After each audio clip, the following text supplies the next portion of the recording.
possible by a public service grant from the National Endowment for the Arts and Bristol-Myers Company in association with its divisions.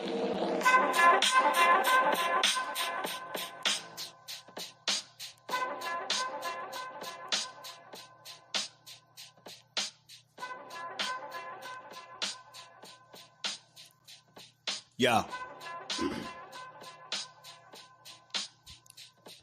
All rise, open your eyes, no need to explain. I got a homie from the east and I'ma tell you his name. Never hang around lames, that's a part of his game. And if you show deep respect, he'll show you the same. Jeff undercard boxing, shook the world when he came. A lot of cats is playing, but his hands are insane. You can get steamrolled if you stand in the way. He a yardie from Flatbush, you cowards his cat puss. We used to feud like Bishop and Q, but he'll fuck you up quick if I give him the cue. From the city of Midwood, the south central part of New York, next to Bensonhurst and Borough Park. If it's a problem, don't even say shit. Just face this when you come across the Bay Bridge. No tolerance for BS or fake kids. Your blood clot crying. Just stop trying. Is Jeff Undercard prepared for the assignment? He bringing a appliance so cowards can't fight it. He might yoke you up if he feels slighted. He's spreading out toxins. It's undercard boxing. Yeah.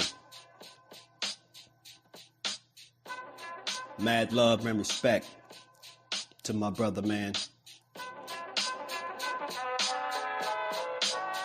From the motherland, word him up.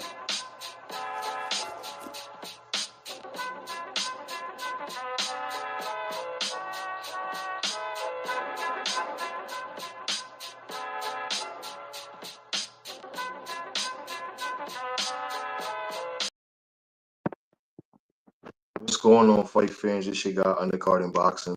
Hold on. This is how the boxing community has been this past week. Ever since the Gervonta Davis versus Lamont Roach decision. Just to catch you guys up, for those who didn't know, that fight ended in a majority draw. No one was declared the winner. What proceeded after the fight was Lamont Roach filed an appeal with the New York State Athletic Department, that one that covers boxing, and asked that one, that the knockdown be taken into account into the fight, and two, he asked that Tank Davis be disqualified because he stated what he brought into the ring was an illegal substance, and that was rules for disqualification. The New York State Athletic Department stated that the fight was going to be ruled and stay as it is, which means it was going to end in a draw.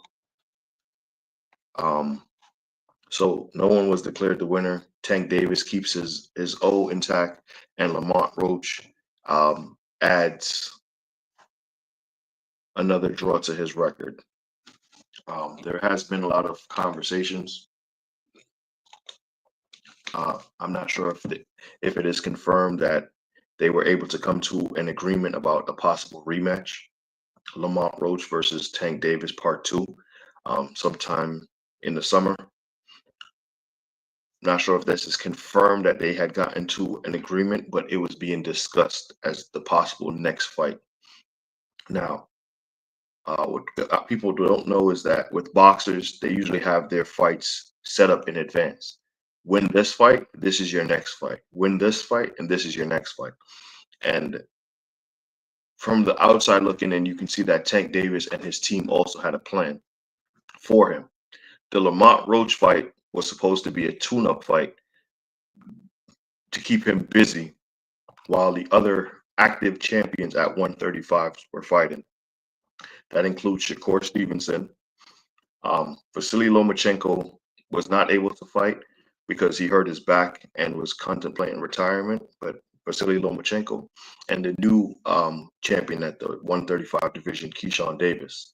So the Lamont Roach fight was a stay busy fight, just to propel him to his next lucrative fight, which is a unification within the division, finding out who's the best fighter at 135. After what took place between Lamont Roach and Tank Davis, it looks like he's either going to continue with his plans or double back and give what a lot of people would say a controversial decision, which was the draw, give the fight to Lamont Roach and avenge that draw. make the fight. Like I had stated previously, I believe last week, both fighters should go back. I mean, Lamont Roach should go back to his respective divisions and make fights at 130, unless he is planning to drop his 130 belt, the WBA, and permanently campaign at 135. And Tank Davis should continue with his plans, which is to unify his division. Right now, you have 4 champions at 135, and no one really knows who is the best at that weight. There's always that debate or that talk between, the barbershop talk of who is the best at 135. And you try to do the triangle theory, which is, well, he beat him, so he can beat him, or he beat this guy, so therefore he'll beat this guy, or their styles don't match up, but we actually have to see them come into the ring and actually fight one another, so that way we can make that decision as to who's the best at 135,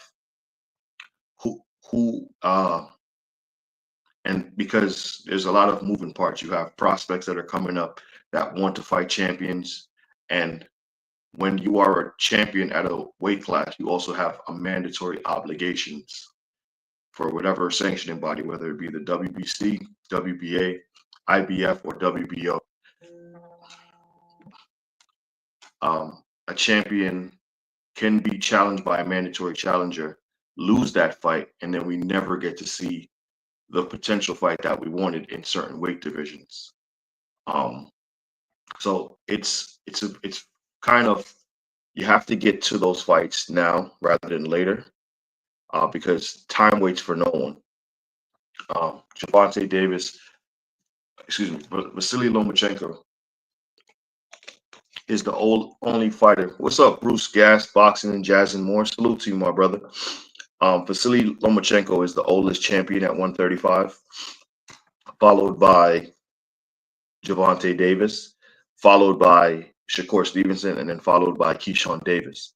And boxing is a young man's sport, so time is not on his side as it pertains to campaigning at that weight class. Yes, he can make the weight, but there are going to constantly be upcoming challenges, and those challenges are going to need to be met. You can't always shave off the guys up in the rankings because they've earned their opportunity to challenge for that belt.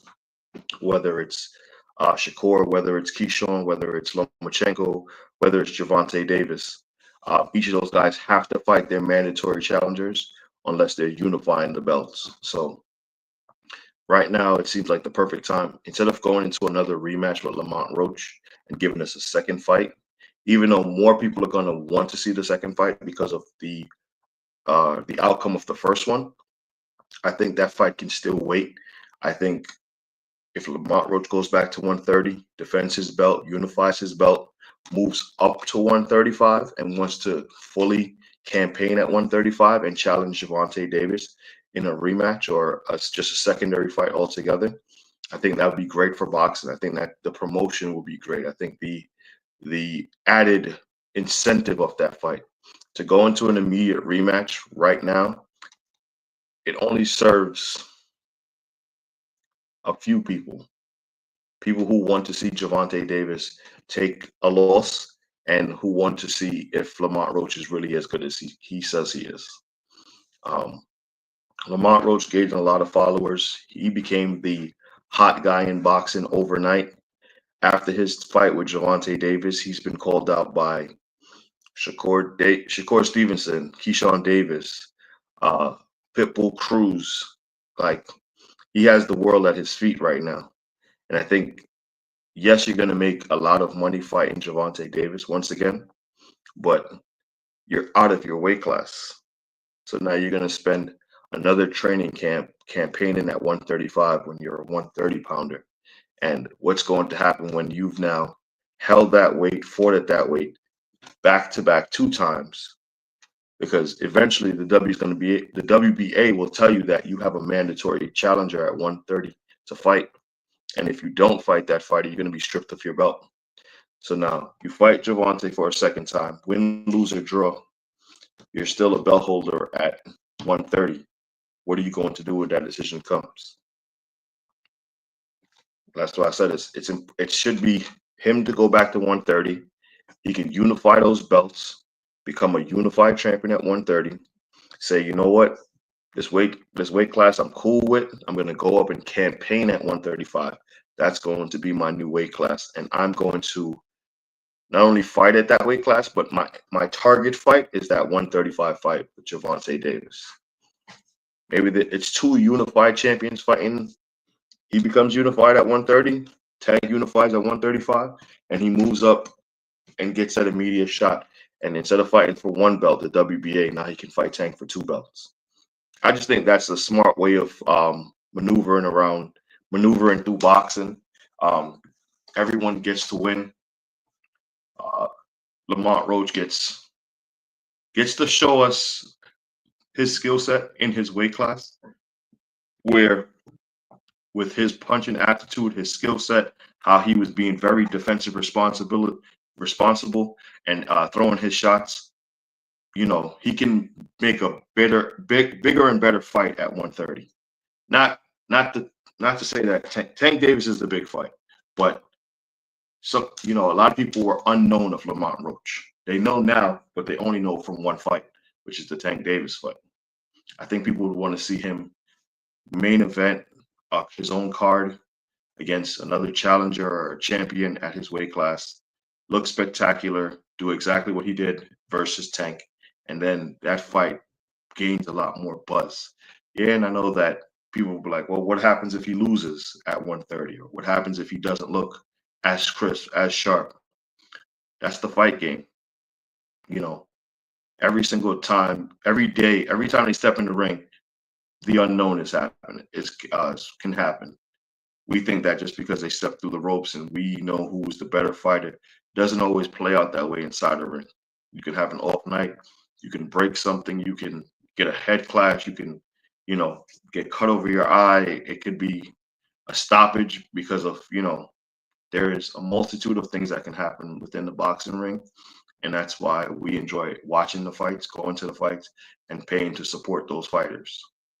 So just an update, the New York State Athletic Department stated that they would keep Tank Davis fight a draw with Lamont Roach. So although Lamont tried to appeal it, New York State said no.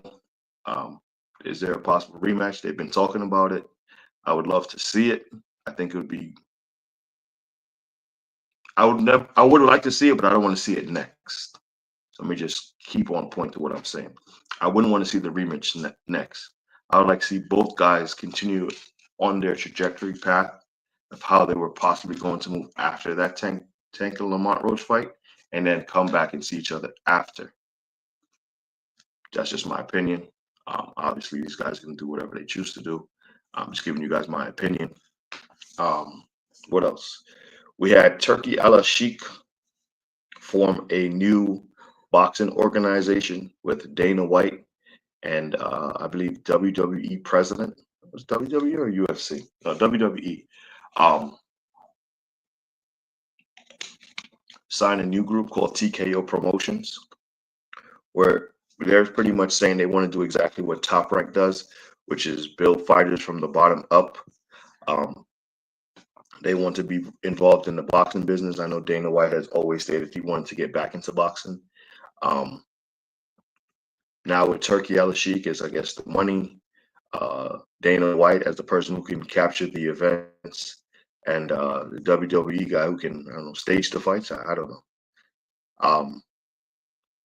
It looks like boxing has never been dead. People who keep saying it's dying or dead don't really understand how the ground roots of boxing and how you still have guys coming up.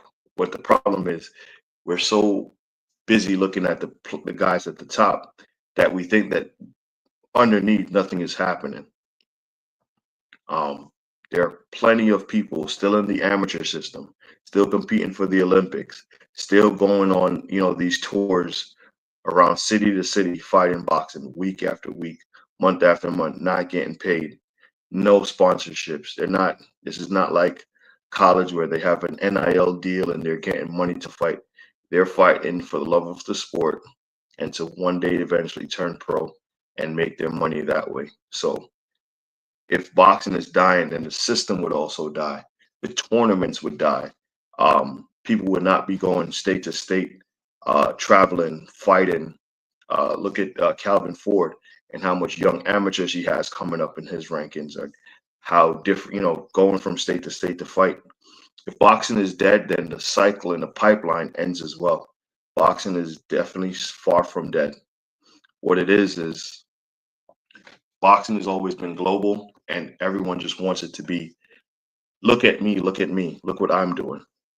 When in actuality, we should just all applaud one another. Every time there's a show or something that comes on, everyone should tune in because we love the sport and we want to see it thrive and be and continue to be shared over and over again. If there's a show in Riyadh, we should go support that show. If there's a show in California, we should go support that show. If there's a show in New York City, we should go support that show. But instead, it's like backbiting and your show is whack. Your show is this. You don't got this on it. You don't have this on it. Instead of enjoying the sport of boxing, what we're doing is telling the other guy they're not doing the right job and that we should do it, or that boxing is failing in the country, and you're just like, it can't be failing. It can't be failing because people want to box. People are actively trying to become boxers. They're trying to make it to that stage, not world stage, but the stage of performing in front of their hometown fan. There's still local shows, week after week, month after month. There's money being made in boxing. Promoters are constantly popping up, starting their own promotional company to keep the pipeline of boxing going and going. Danny Garcia just started his own. Well, he has already his boxing he's already a boxing promoter, but now he's heavily putting in cards in Philadelphia. Update as well from the PBC side.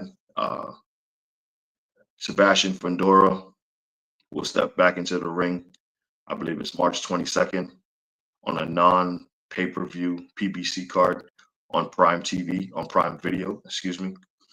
Which means if you have Prime TV, you'll be able to watch the entire card, the prelims, the main event, the co-main event, the co-main event, live on your television screen. I think it's good for boxing. Sebastian Fundora is the unified champion at 154 pounds. That's the middleweight division. He has the WBO and the WBC belt. He will be stepping back into the ring to defend his unified championship against, I believe it's Charles Conwell. I believe. No, it's not Charles Conwell. The name escapes me right now. But he will be back in the ring defending his belt. The other champions at 154 are Bud Crawford and who has the other? The IBF. Not Madrimov. Boots? No, not Boots. The guy who beat Timza. The guy who destroyed Timza. Forgot his name. But those are the champions at 154. It's good to see Sebastian Fundora back in the ring. He waited a while. He was supposed to be Errol Spence Jr. versus Sebastian Fundora. Then something happened where the sanctioning body's not sanctioning one of the belts being on the line for that fight. Then it was supposed to be Sebastian Fundora versus Bud Crawford. Bud Crawford said, I'm good. I'll step aside. I'll wait. The sanctioning body still would not put, I believe it's the WBO belt on the line if there was a unification, because Errol Spence Jr. is not ranked in the WBO system. That's the one belt he didn't hold while he was at 147. He held the WBC, WBA, and the IBF belt while he was a unified champion at 147. So he has never entered the ranking. And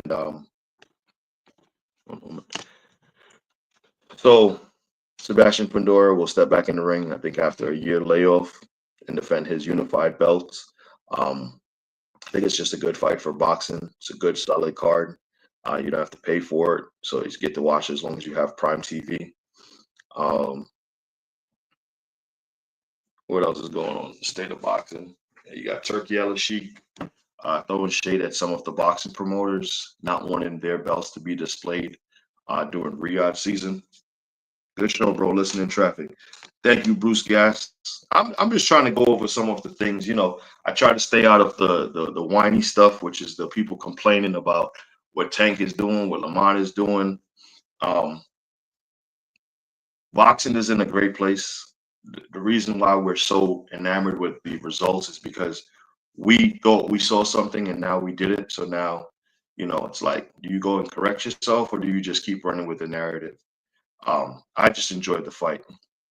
I told you my opinion on the decision. I spoke to a lot of people and asked them their decision. Few said draw. Few said I can see it as a draw, and few said Lamont Roach won.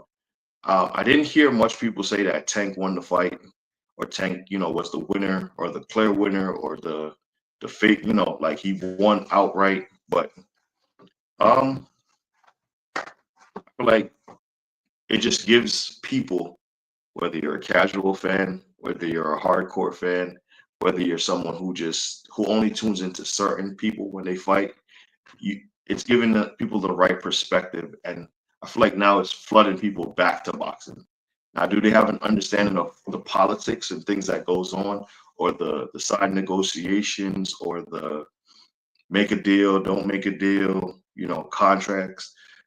Probably not. I'm not saying I do as well, but when you're in the boxing community, there are definitely a lot of information being shared amongst people here that it's a little bit easier to understand as it pertains to like what's going on. Like the rematch is the rematch, but now does Lamont Roach go back to that rematch and says, no, I don't want X amount of money.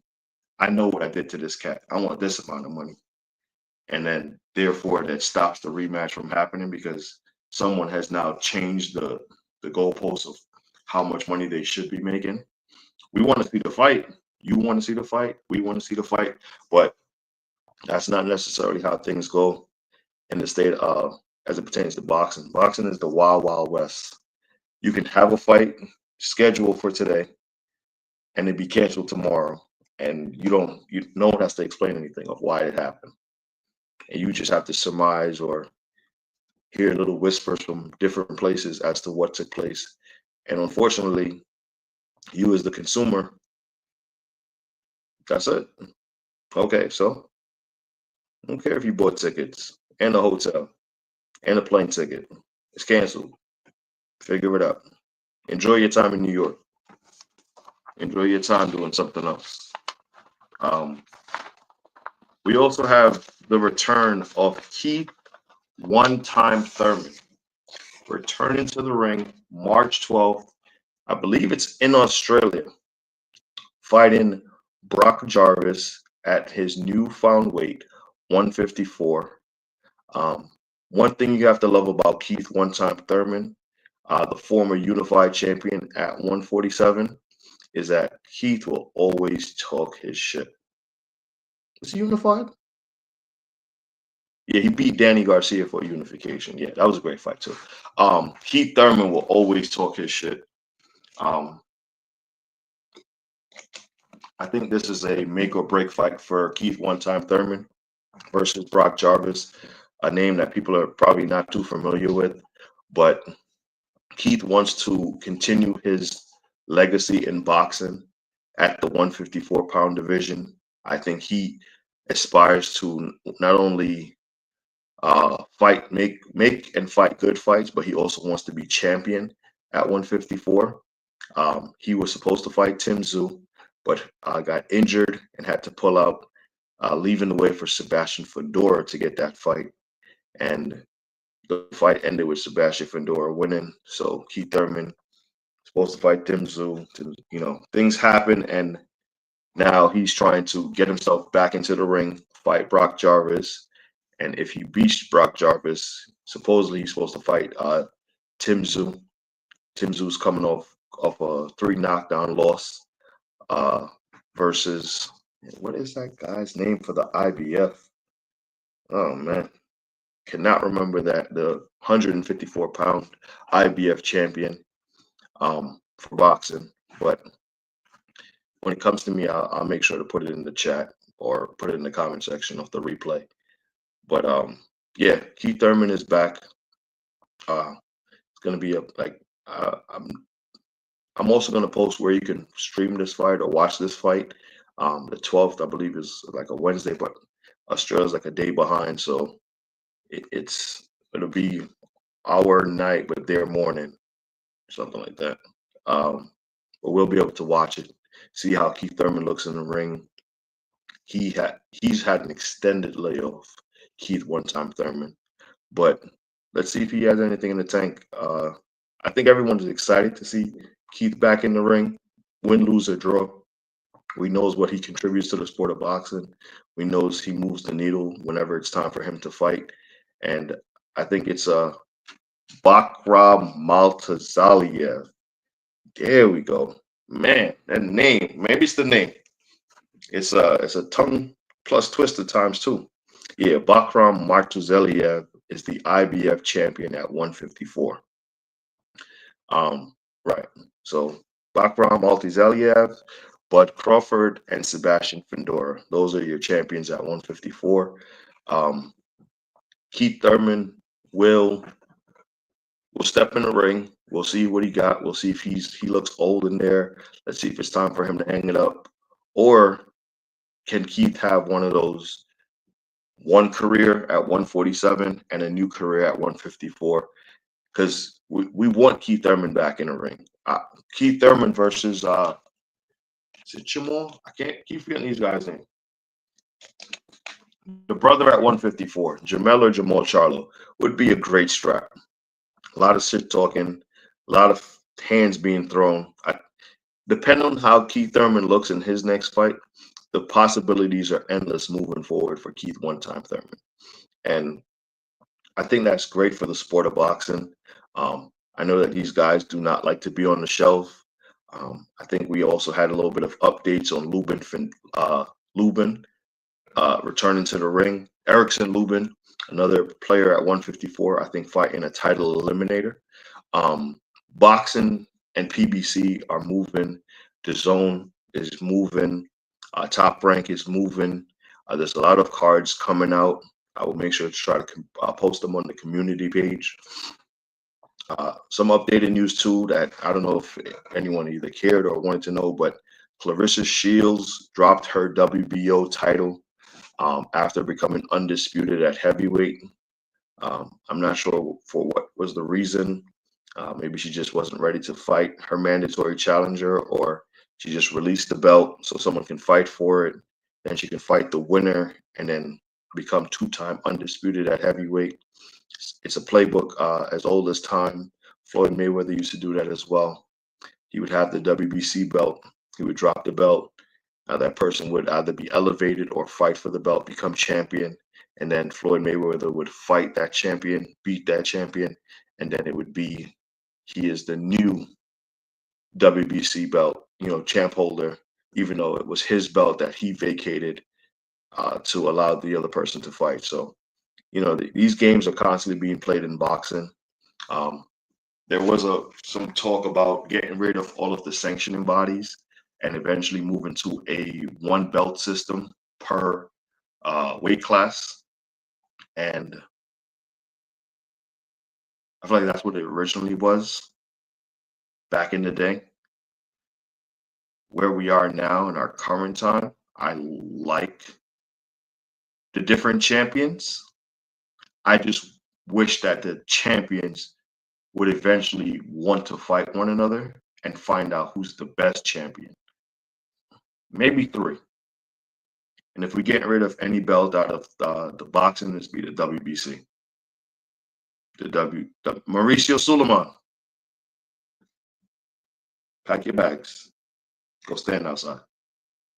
Because you just don't move fair as it pertains to boxing. I think you're always motivated by the money pertaining to your fights and not the sport of boxing. You'll call a mandatory very quick on some fighters and be very lackadaisical when it comes to other fighters. You will put how a fighter talks to you over how he actually represents the belt in your sanctioning body. Um, a one belt system, I don't like it. I like having multiple champions. I like having different guys being able to go to different sanctioning bodies and then fight, whoever it is in that sanctioning body. I like that, you can be ranked in one and not ranked in the other. I like the diversity that it brings to boxing. Different champions, different weight classes gives you different opportunities. But eventually, what needs to happen is whether it's the end of the year, whether it's the beginning of the year, all these fighters at this weight class need to sit down and try to unify these belts. By end of 2026, we need a unified champion. And I don't like you having one belt and one belt only in your division. I think there should be some type of come together to unify those belts. And whether it's the sanctioning body that does it to unify the belts, or whether it's the fighter themselves saying, I would like to be number one in this weight class and show everyone that I'm the best in this division, I should try to unify these belts. So that's just my opinion. Guys, I'm not going to stay as long as I normally do. I usually give you guys an hour on Monday. Talked about a lot of upcoming fights, a lot of new developments, things changing, things growing, things progressing. Boxing is in a great place. Them adding that new promotional company, we'll see. Turkey Al Sheikh has poured a lot of money into boxing, and he's given us some fights that we all wanted to see. Good or bad for boxing, still to be decided. I know that a lot of companies can't pay what he's paying fighters for some of his events, and that might be bad, because once you've seen that payday, when you need to be fighting on another card or someone else's promotional company, and they can't give you that bag that you've gotten, then you're left isolated. You can only fight with one guy, and that one guy now controls who you fight, when you fight, where you fight, and the time of day you fight. None of your fans will be able to come to any of your shows. We'll just play it by ear and leave, let Turkey do what he continues to do. At the end of the day, the longest standing promoter right now is Bob Arum and Al Heyman. And there's something to be said for how they go about doing their business, how they go about putting together contracts, how they go about promoting their fighters, and how they go about making money for these events that they put on. Salute to the state of boxing. Like and subscribe to Undercarding Boxing. I will be posting more on the community page. The goal is 500 subs by end of year. We're at 420. We're constantly growing, constantly moving, constantly sharing, constantly putting up highlights of fights. Boxing is in a wonderful place, and I'm grateful to have the opportunity to talk about it on a daily basis. And I thank you to everyone that watches sometimes on the replay. Might not say it to you. I might just call out the people in the chat, but I do appreciate all the like and subscribes from everyone. Salute to my guy, Bruce Gas, Music and Jazz. Everyone watching on the replay. Undercard and Boxing out.